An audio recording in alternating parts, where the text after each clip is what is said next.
tuned into this morning is a progress update. So you will hear about lots of different parts of the town and of the efforts in remediation and investigation. You are not given the opportunity in this meeting to participate. So we ask that you avoid distracting the people in the meeting with text messages or other kind of communication that's intended to kind of break in. This is really just an opportunity to get updates, to learn what's happening, and to observe a progress meeting in progress. For the people who are have roles to play in the meeting, conduct yourselves as you would if no one were watching. Give us the information, and I'll turn it over to you. Thanks, Mike. Appreciate it. All right, safety moment. We've got Jacobs on the docket again. So, Kevin, you, somebody from your team? Sure. Yep. Josh, I have it. Can you guys, I just want to check, can you hear my audio? Yep, sounds crystal clear. Yeah. Very good. Thank you very much. So my name is Kevin Flynn with Jacobs. I'm a construction project manager working on the Grove Gulch site as well as the Lexington site. So this morning we just want to talk about a topic that really kind of really goes with the safety of a person at a site. A lot of the people that work on site know the PPE level. They know where the exclusion zone is, the contamination reduction zone. Those are all physical things. Yeah, I'm getting a little bit of feedback here. So if anybody could mute, I would appreciate it. So like I had said, the PPE and how the site is set up are all very key to protecting people that are working on the site, understanding what the tasks are at hand. I think one thing sometimes we do overlook, and not overlook, but maybe it's not at the forefront of our minds, is triggers. What triggers unsafe behavior at a site?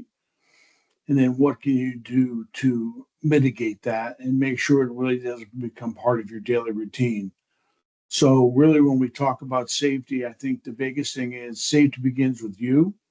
And that's really your mindset as to what you're going to be doing at the site every day and how you can potentially enhance your safety tools like the PPE and the way the site is set up just by understanding how you're operating for the day. And what that's really been called are safety triggers, like what triggers a safety issue or potential issue.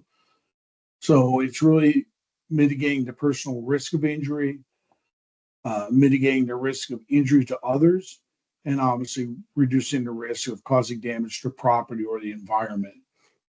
There are 4 key trigger states that we encounter individually, and not collectively per se, but individually at the site every day.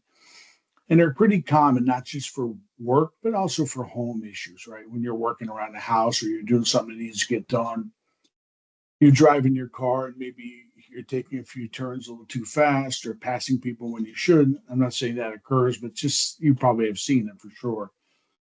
So the 4 main triggers that we will talk about in general detail are rushing, frustration, fatigue, and complacency. Those are 4 big triggers that really affect how effective the program is and how effective you are implementing that safety program. So a lot of these triggers really precede an incident or an accident. As we said, the rushing, the frustration, fatigue, and complacency. And they can basically are caused as a result of some critical errors. And they're pretty self-explanatory when you hear them. Eyes not on the task. You're not really paying attention to what you're doing.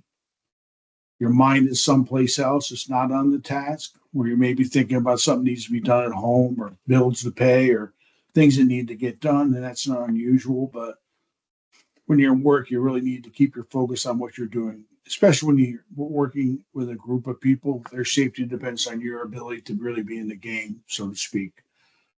You need to be very cognizant of line of fire.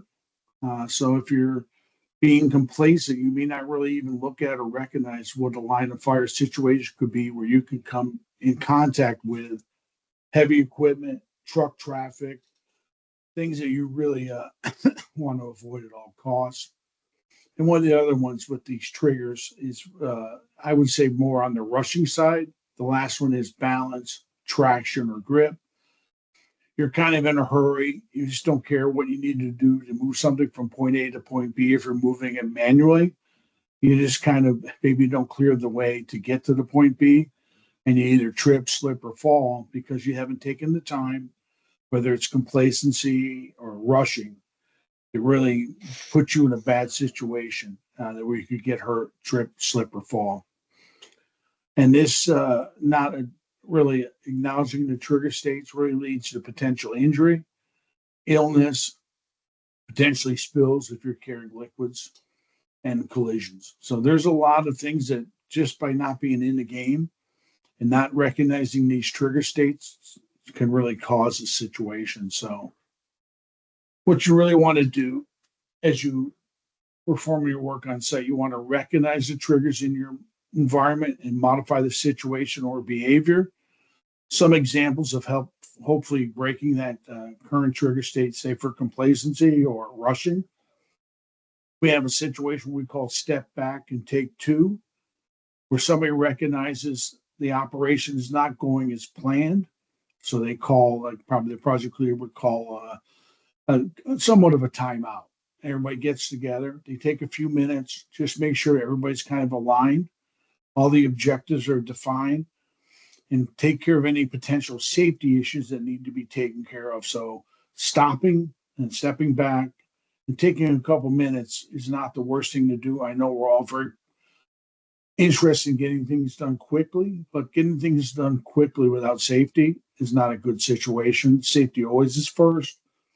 And if we're taking the time to make sure we're planned out, it will make the project and the task much more safer. Depending on the magnitude of the situation, maybe we do stop. Maybe it's a thing where there's something that's changed at the site. We don't just continue on. We call a huddle with the team. That would be all the on-site management people. And this was probably a relatively large issue. And then really talking to all the subcontractors, and not just the subcontractors that are working on the task, but we want inclusion when we're discussing potential safety issues. So we want to make sure that all the team members, from whether it be the top tier subs, some of the lower tiered subs, that they understand what's going on, where we're trying to get to, and make sure we all have our eyes on the task. So maybe the team huddle is a 15-minute exercise. We've done it before on a couple different sites. Normally the most effective, if it's a smaller group, is to step back and take two. One of the things that's recommended by people and safety professionals is really looking to schedule complex tasks for morning shifts. Obviously, it seems to go with in common sense that people are probably fresher in the morning. They're not fatigued by the work during the day. And they're more, generally, probably more alert in the morning. And as they work through the day, they become less and less alert. That's a generalization, but working in the heat and doing all these different tasks, if we can schedule, like, as an example, crane lifts, placement of large objects with cranes, probably better to try and do that in the morning where everybody's huddled up, understands what the objectives for the day are. So that doesn't really preclude us from doing complex work during the day. You just have to be prepared for it. What we've done before on certain jobs, if we didn't have a complex task scheduled to the afternoon, before that task occurs, we huddle up again, go through the AHAs, make sure everybody's aware, do a kind of an overall check to make sure everybody's ready to go, and execute that complex task in the afternoons. The last thing, which I think is can be a problem, is the rotation of staff. That's really to keep things fresh and kind of combat complacency. I think you don't want to have somebody doing the same task 8 hours a day, 5 days a week, over and over again. I think naturally they become disinterested in the task and kind of go through the motions to complete that task. I would say you might see some of that with flagging for trucks in and out of a site, directing traffic. And maybe they don't seem like the most critical thing, but if you don't have staff controlling traffic flow and the person's complacent, we're certainly going to have potential issues. So I think the big thing is, like I said before we started, the trigger states really depend on you, and safety can be enhanced or deteriorated by you depending on your frame of mind. So when you're working, just remember, Rushing and frustration, fatigue, and complacency can definitely lead to some potential accidents and injuries, and it could be very severe depending on the situation you find yourself in. So that's my safety topic for the morning. That was great, Kev. Thank you. Very good. Very good. Move on into, unless there's any questions for Kevin regarding those triggers, which I think are all good and they apply, not only to work in the field, but we sometimes get rushed even, documentation, planning, design, kind of take a step back, and maybe we should take two sometimes as well. But construction, Kevin, you're the man of the hour, so Langston Grove. Thanks, Josh. I appreciate that. So we're going to talk about the three projects we're ongoing right now. Lexington Wetlands, obviously people know quite a bit about it. Grove Gulch, same thing. We'll talk about those. And then we have some upcoming projects associated with the waterline work, and we'll talk a little bit about that. So the first project we're going to talk about is Lexington Wetlands. It's a project that's been ongoing. We're moving along well. We have three major tasks left in my mind. There may be some smaller incidental things. But right now, the biggest issue or biggest thing we're going to look at is the delivery of, I think it's about a 400 linear foot boardwalk. They'll go out into the water and then basically tie back onto the other end. They'll give people a nice walking path. It's a nice feature to the park. Really going to enhance it quite a bit. Right now we're looking at potentially, we've had a little bit of trouble with, the fabrication and also powder coating. That'll be done in the next week or so. And the initial delivery of that boardwalk will probably occur about, I want to say, about the 7th of October, will start to be delivered. And then it'll be delivered to site. It'll be installed by Wasley Excavation. And then I don't remember quite. Josh, do you remember the overall duration of the installation? Is it 6-7 days? I just don't remember off the top of my head.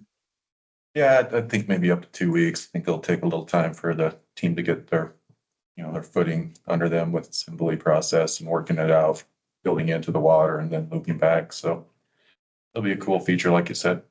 Yeah, it's really going to enhance it. It's a very, when it's done, it's going to be a very nice looking park. Very nice looking park. So that was one of the first major tasks that's scheduled for October 7th, as I had said.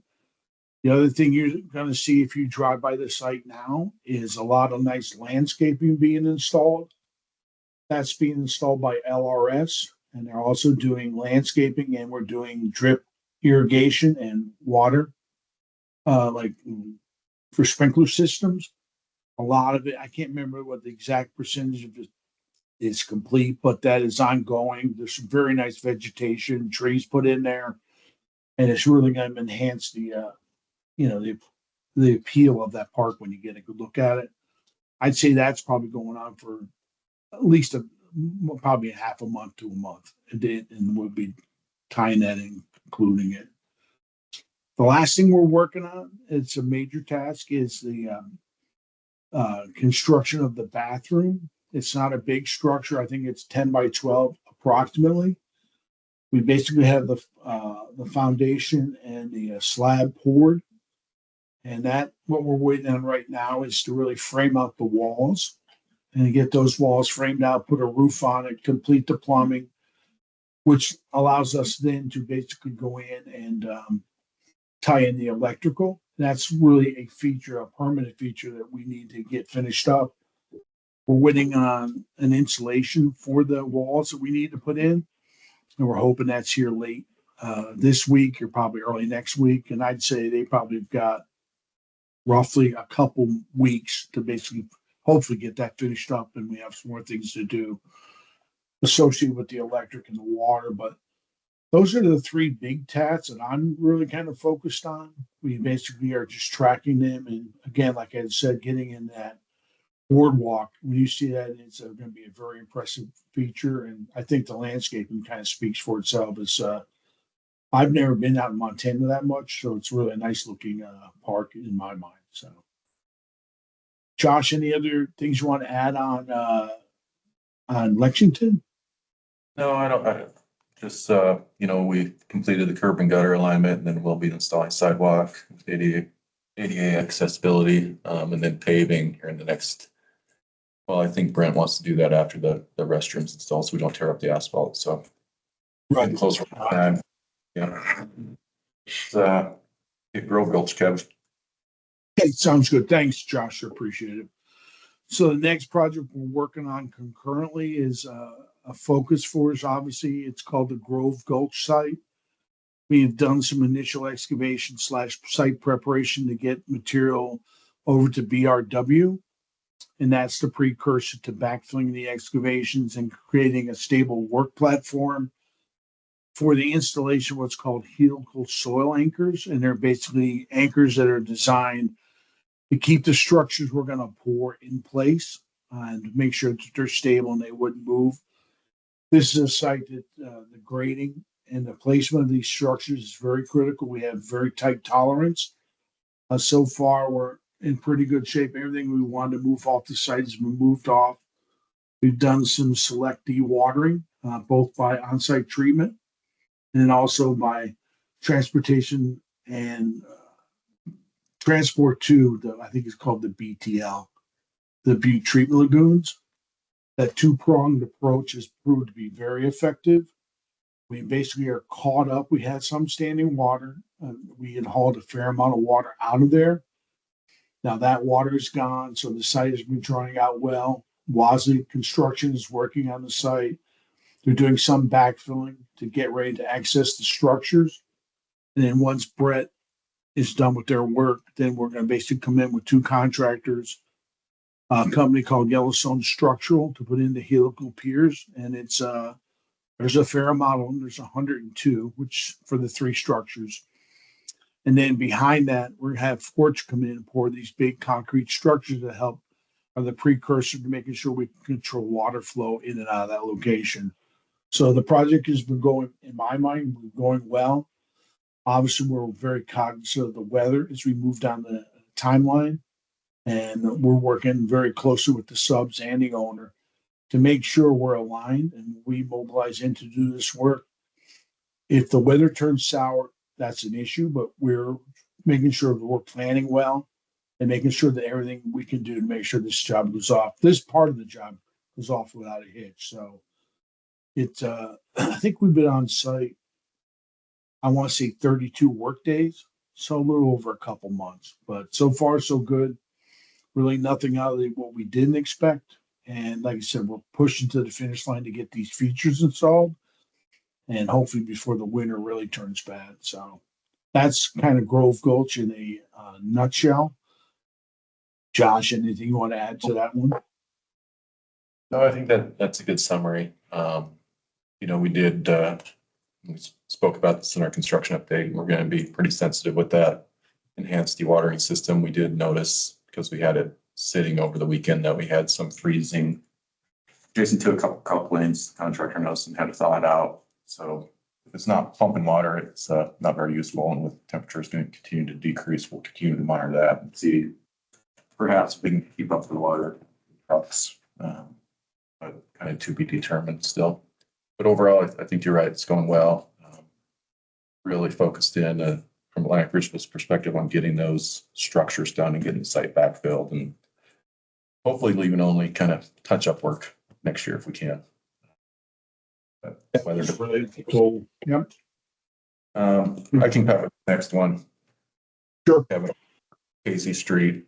Just a quick update. Unfortunately, we weren't able to gain access and or get the construction drawings approved by UP.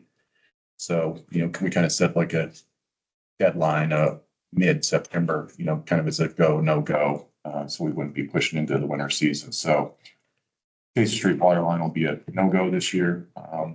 Should give us plenty of time, I think, over the winter to coordinate activities with UP, acquire access. And then there was a couple items in the design that didn't quite meet UP requirements. One is, if you have a line that's, not buried 10 feet or greater, requires like a metal sheath, mounted our protective sheets. So we'll revisit that, maybe take a look at the alignment to see if we can figure out a way to ensure that work is completed next year. I think we've said that for 2 years now, which is kind of maddening in itself. So Casey Street water line postponed. Hopefully we execute in 2025. Any tidbits on that, Kevin? I think that pretty well summarizes where we're at. Yeah, I think the thing we want to try and do is once we get alignment and everything, Josh, is order the materials so we don't have any issues with inflation in 2025. So agreed. Okay. That's kind of where we're at. Sounds good. Okay, so we'll scratch that one maybe from the agenda next go around. All right, moving on to design, investigation, planning activities. Okay, we got Buffalo Gulch first. We got Bill Scott. Hi, good morning, everyone. This is Gillian Wood from Woodard and Curran. On Buffalo Gulch, we are working toward issuing the 95% design package. We have an updated geotechnical report that was prepared, reflecting some additional information. That report has impacts to our design specifically, or I guess probably most importantly, the structural design. You heard Kevin mention that at Grove Gulch, we were using helical soil anchors. That is a similar design element that is going to be built into the Buffalo Gulch design. Our original design documents did not include those helical piers. So the updates to the geotechnical report include a recommendation to move forward with helical piers. So the updates to those drawings are or will be underway. They're not quite yet underway. We're still just trying to establish what the total impact of the geotechnical report updates includes. But it's mostly structural and then some excavation potentially, but we're working with the geotechnical engineer to try and get on the same page and minimize those impacts. It is, yeah, I think that's probably about it, Josh, unless there was something else. No, I think that pretty well covers it. Tim, any additions or thoughts? No, I think Gil said it well. I could summarize it as just we're bogged down in that 95% final design, slogging through details, which takes time. So, but we're getting there. Any questions for Gil or Tim or the team on Buffalo Gulch? One question, sorry. This is Emma Rott from EPA. I think that so the updated schedule then or anticipated delivery of that 95% design to be December this year? Hoping November. November? Gil, you want to answer that? I mean, I want to be as realistic as possible, but the hope is that we can get something turned around internally here in the next 6 or 8 weeks, and then the agency submittal shortly thereafter. Right. Thanks. Yeah. I'm not providing dates anymore. I'm too optimistic. All right, thanks, Gil. Good Thank progress. you. Moving on to Diggins East, Joe Ross. Hey Josh, everybody, this is Ross with Pioneer. Just tracking along towards our 95% design, making progress towards internal review on our sheets and reports. And I believe we're meeting tomorrow to review some of the comments from the 60% to move forward and get those incorporated into the 95%, but no major issues. Thanks, Ross. It's kind of related to other activities, but you probably noticed some activity down at Diggins East where we're getting additional samples, see some equipment down there, and there seems like also a utility contractor staging some equipment there, but we're working on some additional data collection at Diggins East, grabbing some test pits, trying to better characterize the soils, really from a perspective of size and fractionation, which will help us design a slurry system if we come to be able to use the Berkeley pit as a repository location. So if you're out and about, watch for additional traffic around Diggins East, kind of that corner around George Street and Cobb Avenue. Careful. Thanks, Ross. Moving on to north side tailings. Roy, Joe, you want to take a quick shot at it? I'm actually giving the update for north side now. So as far as north side tailings goes, we're kind of on hold. Right now, we've paused that design where we're waiting to get access to UP property since it'll ripple through just about every component of it. So we've pushed north side. Probably hope to start into it Q1 of next year, but it depends on access to UP. I'll get a meeting back on my internal calendar with our plans manager and also legal team, so we can begin to push a little bit harder on these things, get those agreements in place or figure out why we can't get them in place. Break stuff loose over there. So yeah, like Karen said, we're missing data particularly from the northern third, if you will, of the north side tailing site. So we get that data stuck in the mud. So, which isn't a bad thing. I think we got plenty of other things to work on. If it comes down to like a sequential thing, this one, I don't see how it would adversely impact things downstream since it's segregated from the other locations by effectively the berm of the walking trail. So, okay, moving on to BPSOU pump station. I think Karen, you might take this one too. Yep. So the pump station, we're progressing the 30% submittal for that one. Planning to have that to agencies in December of this year, if not sooner. The BPSOU pump station is kind of, it is a component of groundwater remedy optimization. Upgrading that collection and transfer system associated with BPSOU subtrain. So the intent really is to provide additional pumping capacity for that system and also provide a safer work environment, really, interior, prevent access to confined spaces and just make more robust. Questions for Karen on north side or BPSOU pump station before we move on to the next one? All right, Karen, take us away. Sorry, Karen Helfrich with Pioneer. So for Butte reduction works, the geotechnical investigation, I talked with our field team yesterday. We had 3 holes left to do, so hopefully they'll finish up today. Possibly might go into tomorrow. The slag's taken a little bit for O'Keefe to get through for the drilling. That's going well. Phase 2 demolition, the floodplain no rise was submitted to EPA and BSB and DEQ earlier this month, along with our construction drawings. So waiting for review on that. Hoping to start that work in December, and it'll go through, I think the plan is just like through March of next year is what it'll take. So some good winter work. So that includes the demolition of the slag nose, the stack foundation, some remaining furnace infrastructure, and then the portion of the western slag wall just west of BRW's site.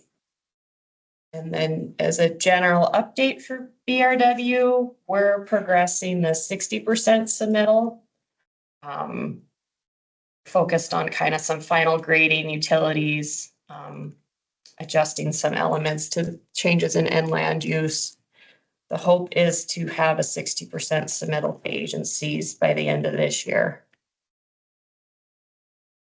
Sounds like some light holiday reading for the agencies. They'll just kind of have this stack on top of each other. We were discussing earlier, we owe the agencies a demolition and deconstruction plan. We'll brush off the phase 1 plan. We'll work that between Karen and Kevin and Randy. As soon as practical. Any questions on Butte reduction works? GWRO, groundwater remedy optimization, we already touched on the BPSOU pump stations in front of that, so that changed the agenda, so it's better placed. And kick it to Brent, the activities there, Brent.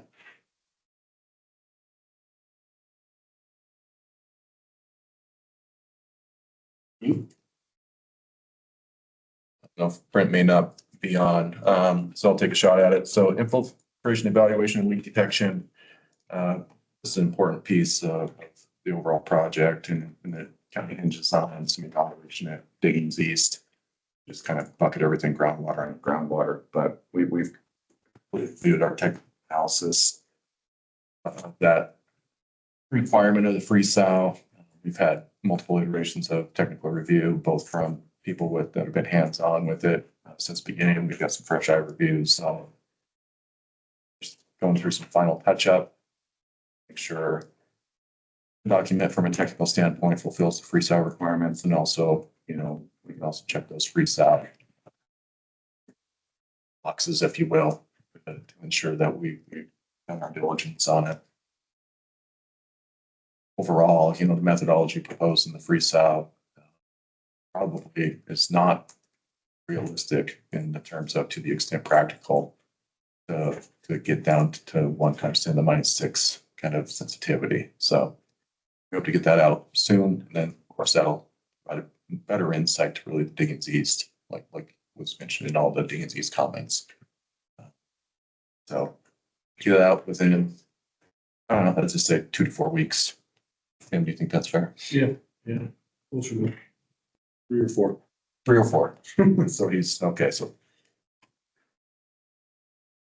we'll keep that on your radar, Emma and Daryl. And can you just remind me what all project that memo or evaluation is looking at? Primarily Diggings East. Diggings East is the only project with a numeric, the quantitative requirement. So that. We have added liners to all of our site designs, so we took a wider look, but it's really focused on the one BPSOU requirement that's within Diggings East. Okay.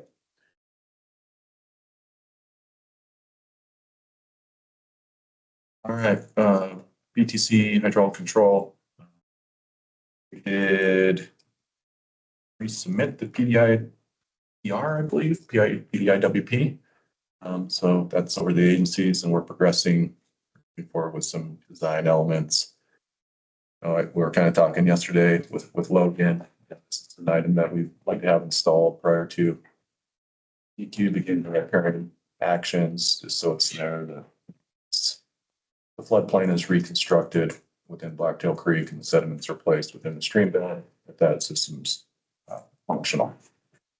Prevent any potential recontamination of those sediments. So this is another one, kind of digging in on for next year, I hope, along with the BPSOU pump station. Try to keep it moving forward and make significant progress. So, Hey, Josh. Oh, you are hear here. me? Yeah. I've been having some technical difficulties with my microphone, so I keep talking, and obviously it's not working. It's working now. Yeah, so you hit the nail on the head for the infiltration evaluation and leak detection.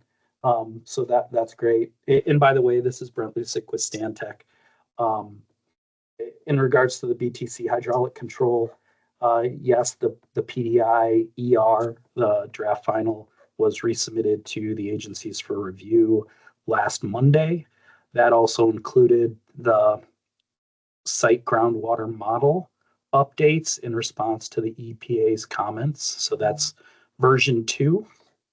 And so we look forward to, that review, and hopefully we have some alignment. I think the changes and updates that we did to that site-wide groundwater model, Stantec found it to be, very helpful, some of the comments, and I think ultimately it produced a better groundwater model. Groundwater models really important to a lot of things here, of course, not only for the Blacktail Creek hydraulic control, but also for,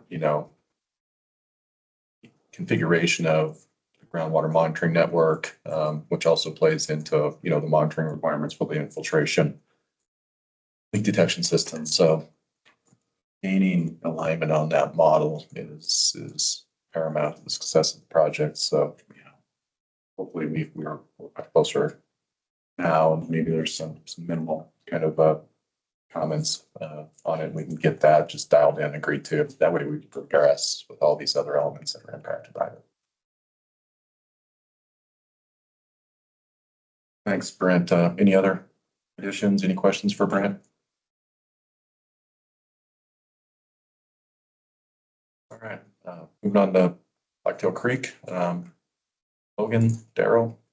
Logan, you already on? I'm here. Thanks, Josh. Can you hear me? Yep. All right. Recently, as of this week, submitted the PEI evaluation report to EPA. We had a little bit of delay with our contracting with HGL, but we are back on track now.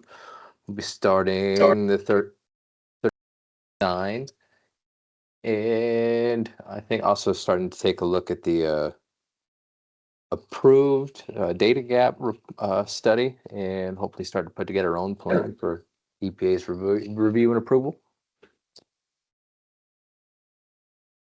I think that's everything I have. Thanks, Logan. Any questions for Logan? Any follow-up?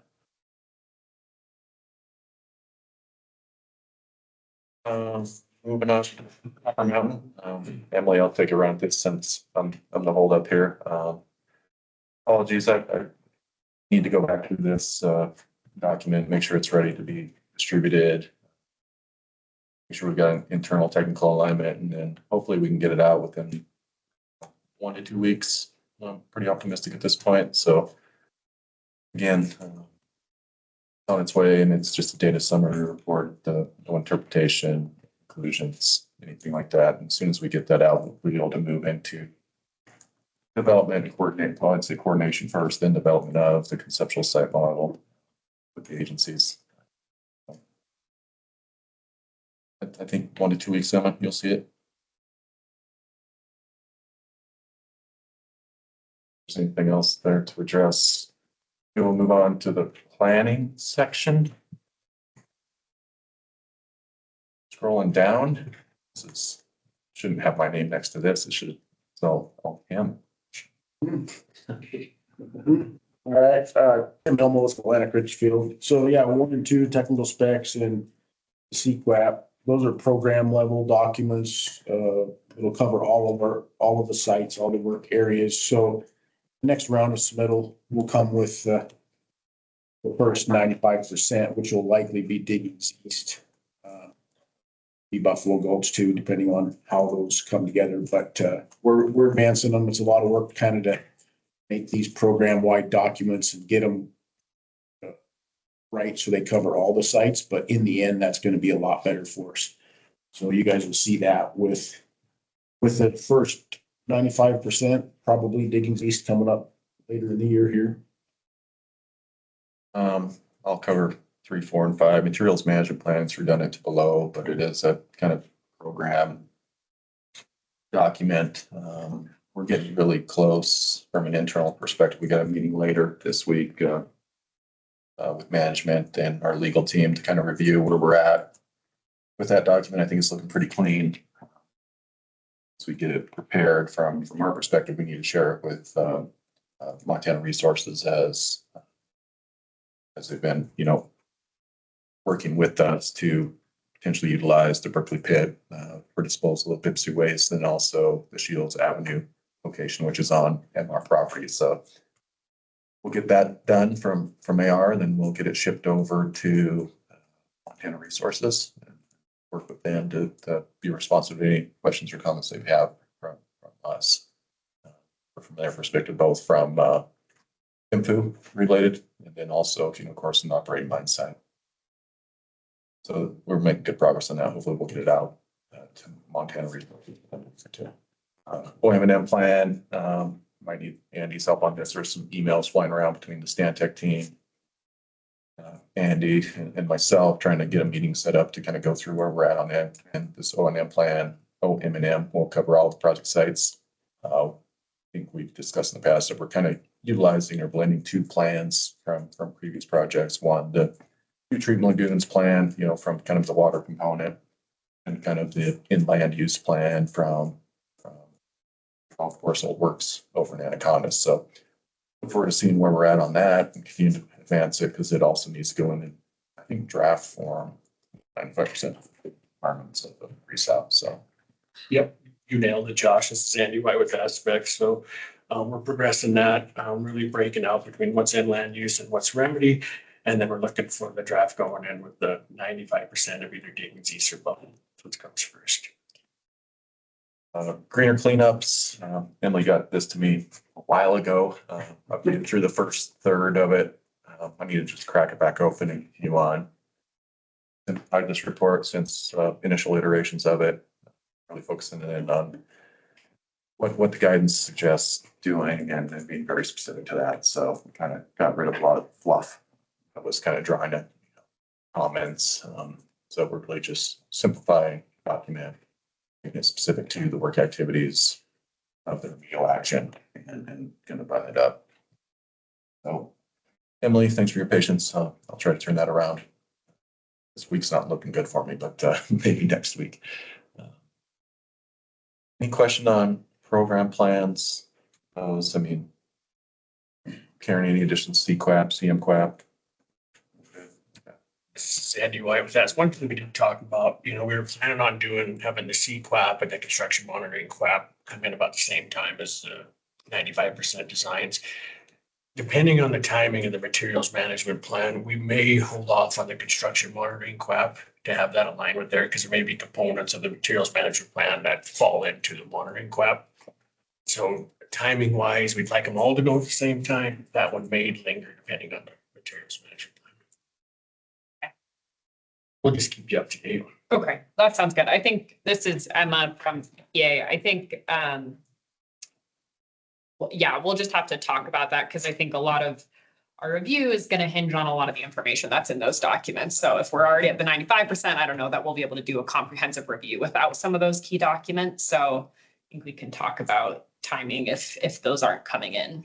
And that was the reason for not trying to push the construction management QAP with the design. Gotcha. If there's components that are lagging from materials management plan. Gotcha. Okay.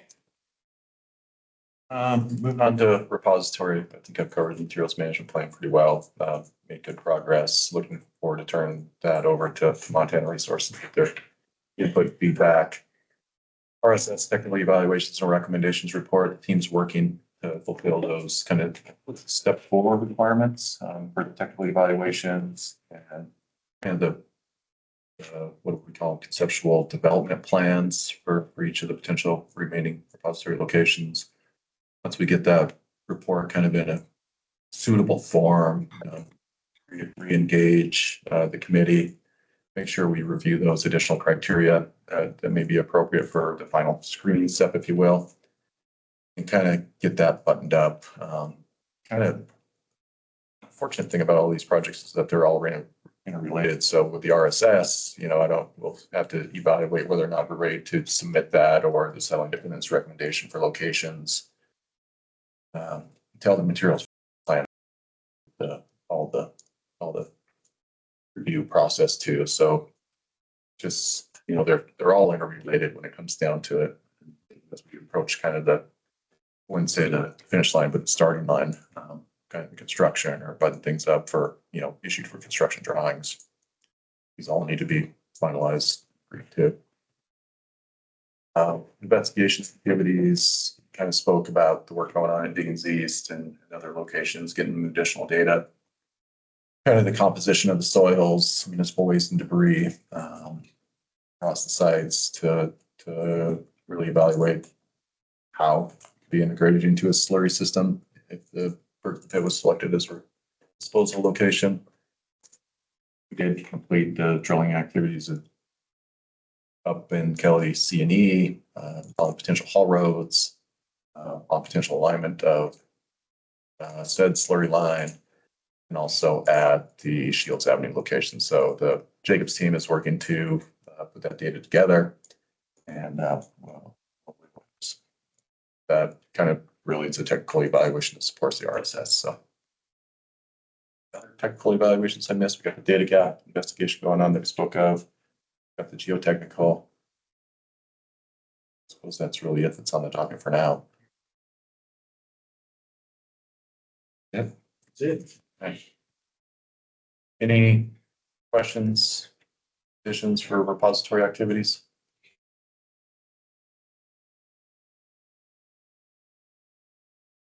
All right, moving on to the other. I think I saw Jim or Pat on any update on Butte area restoration activities from NRD? Hey Josh, it's Jim Ford, NRD. Yeah, no real update.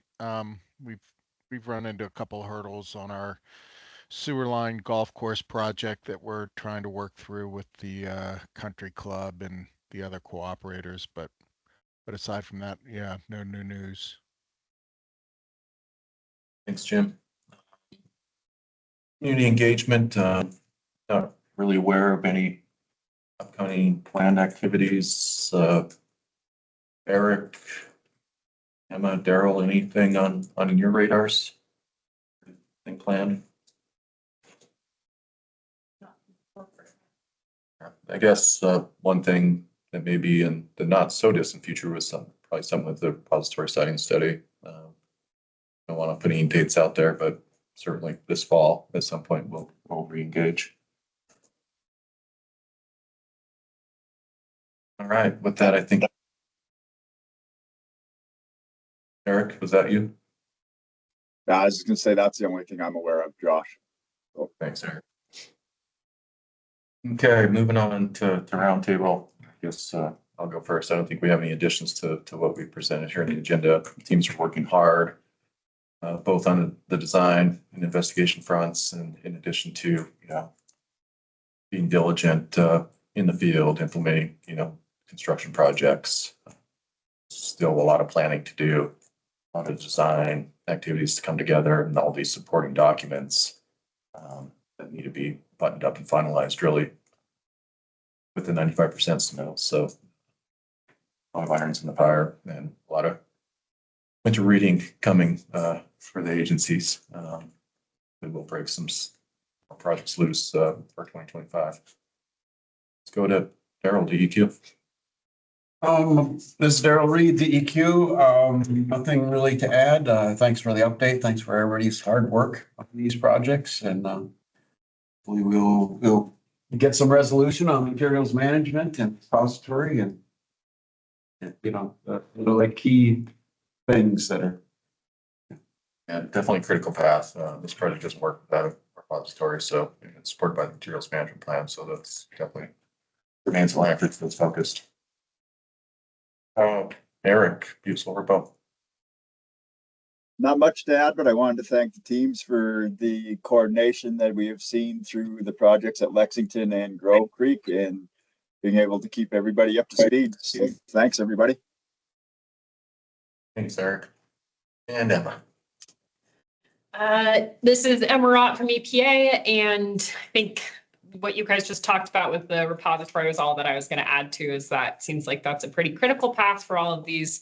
Even as we're progressing to 95% on the designs, construction can't start unless there's a place to move material. So I think I know it's on the forefront of your minds, it's on the forefront of our minds as well. And yeah, just adding emphasis to that. And also want to give kudos to the teams working at Grove Gulch, because I think we've really seen good communication and good progress at that project. So thank you for all of those updates and yeah, and for all of the other work that's going on. There's a lot of moving parts here, so. Any additions? Nothing additional. Okay. Well, that wraps up our meeting. Thanks for everybody's time. Hope everybody has a good remainder of September and pleasant October. We'll talk to you all in 4 to 5 weeks. Thank you. Talk soon. Thanks, Thanks, everyone. Thanks, everyone.